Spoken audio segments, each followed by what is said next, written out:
Viewer discretion is advised.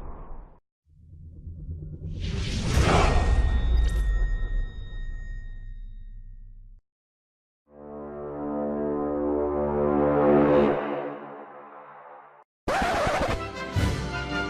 have something to say. No, God! No, God, please! No! No! No! Shut the hell up. Hello everyone and welcome back to another episode of 3 Geeks Flix. This is the Tech. I am flying solo, and like the title says, this is a rant for, of course, The Mummy.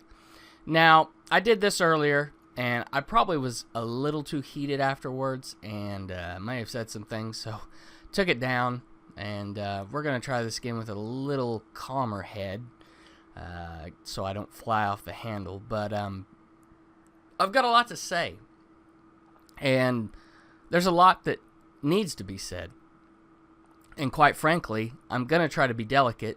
I don't know how well I'm going to do at that, but we're going to roll with it and see where we end up. So, I didn't have to pay for this. I sat down, started watching it. Started out alright, wasn't horrible. And once it started getting into the main parts, everything started falling apart for me. Now, the Muse had told me that, you know, in his review, it was a little campy. They tried a couple of jokes. Some things didn't work. And he kind of referenced it to kind of the 90s movies and how they wouldn't have held up to this time. And I was thinking, you know what, maybe I could be a little nostalgic here, okay?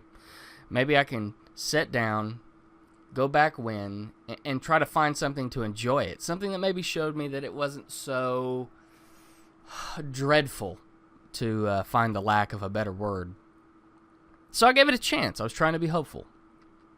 And I got to about 30 to 45 minutes through it, which was right about the time, the morgue scene, right after the zero-G part in the plane. And I was done. I got up, walked away from it. And I sit there and thought to myself, And so here's my rant. What the f***? I mean, were you all even thinking? You committed all the sins of the DC past and other movies and in between. It's like nobody was even paying attention or listening. And the thing is there were people that sat down and edited this. They produced it, they directed it, and apparently, as Universal says, they gave Tom Cruise creative freedom. Okay, all that hand in hand, and the fact that you threw this out, it was like they saw it and was like, well, we'll see if we can make a couple bucks off of this. What the hell were you thinking? I mean, honestly, folks, come on, think about it. You've seen all these other movies crash and burn terribly lately. And yet you still turn around and commit the cardinal sin that can easily be avoided if you just pull your head straight out of some producer or some director or some Hollywood butthole's ass, really, to be honest about it. I mean, are we even trying anymore? And another thing, with the whole Tom Cruise giving a creative freedom and Universal sitting there blaming it on him, I mean, the guy's been out of his head for the last few years. And regardless of why or what the reason is or anything like that, you've got to stop and think. He's not the Tom Cruise of old, and he hasn't been for quite some time. Sure, he was good in Reacher. He was great, of course, in Top Gun way back when, Risky Business. The Mission Impossible movies have been fantastic at times. But this isn't the same old Tom Cruise, okay?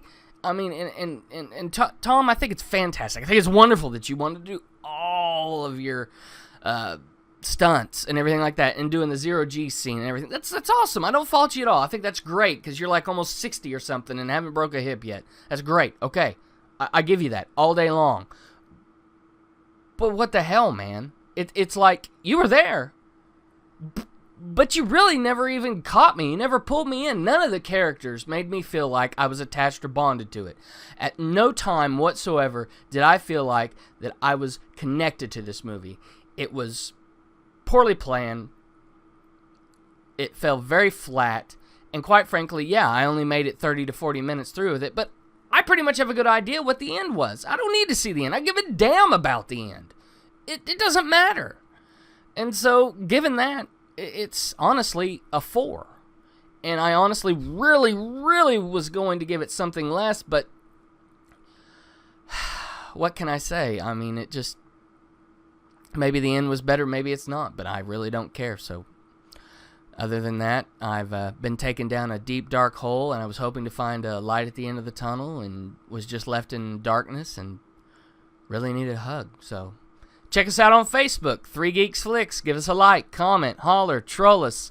You don't do Facebook, we've got Twitter. It's at the number 3 Geeks Flix. Flix is, of course, spelled F-L-I-X. Give us a follow there. Give us a holler there. Troll there. Get involved. You are the third geek. Get on YouTube. Hit the subscribe button. Give us a like. Give us a comment. Give us some love. We enjoy every single one of you all out there saying something about how you feel or what you think or what you'd like to see. That's really why we're doing this. We really want to get involved in the whole show and fan relationship we've got going on here. And I know, I've said in the past that, we're not untouchable. The Muse may be somewhat untouchable, but hey, you get a stick, you touch them with it. You're at your own risk, really, what happens with that stick and you in the end. So, anyways, appreciate y'all sticking around, and stay tuned to the glow of those monitors, because we're going to catch you next time. Good night.